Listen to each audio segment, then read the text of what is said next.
Assalamualaikum warahmatullahi wabarakatuh. Hai teman-teman, nama aku Viola Evangeline Sidik dari kelas 77. Dalam video kali ini, saya akan menceritakan dua pahlawan kesukaan saya yang bernama Bapak Insinyur Soekarno dan Ibu Kartini. Saya menyukai kedua pahlawan tersebut karena perjuangan mereka dalam menciptakan kemerdekaan Indonesia dan dedikasinya dalam memperjuangkan kemajuan bangsa Indonesia. Insinyur Soekarno adalah salah satu tokoh paling penting bagi kemerdekaan Indonesia. Bersama dengan Muhammad Hatta, Soekarno membacakan proklamasi kemerdekaan Indonesia. Wah, bagaimana kisah kehidupan presiden pertama Indonesia ini ya? Yuk kita cari tahu bersama. Soekarno lahir di Surabaya pada tanggal 6 Juni 1901. Ayahnya bernama Raden Sukemi Sosro-Diharjo dan ibunya bernama Ida Ayu Nyoman Rai. Oh iya, saat lahir, nama yang diberikan kepada Soekarno adalah Kusno. Baru pada usia 11 tahun, nama beliau diubah oleh ayahnya menjadi Soekarno. Masa kecil Soekarno dihabiskan di Tulung Agung dan Mojokerto. Namun pada tahun 1915, Soekarno harus pindah ke Surabaya karena bersekolah di HBS atau di Hoge Berger School. Selama di Surabaya, Soekarno tinggal di rumah host Cokro Aminoto, salah satu tokoh organisasi pertama di Indonesia. Nah, di masa inilah jiwa kepemimpinan, wawasan, dan serta nasionalisme Soekarno mulai bertumbuh.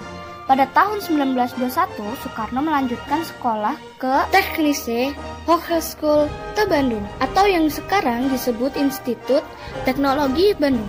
Soekarno mengambil jurusan teknik sipil. Di masa inilah jiwa nasionalisme Soekarno semakin bertumbuh. Bahkan, bersama para anak muda nasionalisme lainnya, Soekarno mendirikan klub kuliah umum yang bernama Akhemene Studi Club.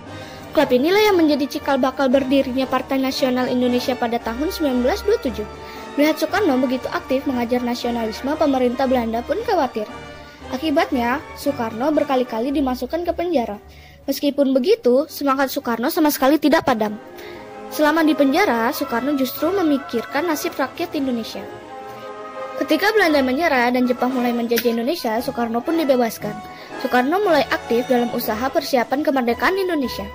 Beliau turut merumuskan Pancasila, ikut andil dalam merumuskan Undang-Undang Dasar, hingga mempersiapkan naskah proklamasi kemerdekaan Indonesia. Dan akhirnya beliau yang membaca naskah proklamasi tersebut dan menjadi presiden pertama Indonesia. R.A. Kartini, salah satu pahlawan perempuan Indonesia. Setiap tanggal 21 April kita memperingati Hari Kartini. Apakah teman-teman tahu siapa Kartini? Beliau adalah seorang pahlawan nasional perempuan yang bernama lengkap Raden Ajeng Kartini. Ibu Kartini lahir di Jepara pada tanggal 21 April 1879. Inilah fakta-fakta seru Ibu Kartini. 1. Memperjuangkan hak perempuan. Ibu Kartini menjadi pahlawan nasional karena memperjuangkan hak-hak perempuan. Dulu hanya laki-laki yang boleh belajar di sekolah, sedangkan perempuan yang boleh bersekolah hanya keturunan bangsawan. Karena itulah Ibu Kartini berjuang agar perempuan-perempuan Indonesia punya hak yang sama terutama dalam belajar. 2. Menulis surat ke pemerintah Hindia Belanda. Pada usia 20 tahun, Ibu Kartini berani menulis surat kepada pemerintah Hindia Belanda. Surat pertama berisi pengajuan beasiswa untuk bisa bersekolah di Belanda. Ibu Kartini juga mengajukan surat agar mendapat beasiswa bersekolah di Batavia. Surat itu disetujui oleh pemerintah Hindia Belanda. Tapi karena Ibu Kartini sudah menikah, beasiswa itu akhirnya diberikan kepada Agus Salim dari Riau. Selain surat pengajuan beasiswa, Ibu Kartini juga menulis surat protes kepada pemerintah Hindia Belanda. Ibu Kartini mengusulkan agar bahasa Melayu dan bahasa Belanda dimasukkan ke dalam kurikulum pendidikan.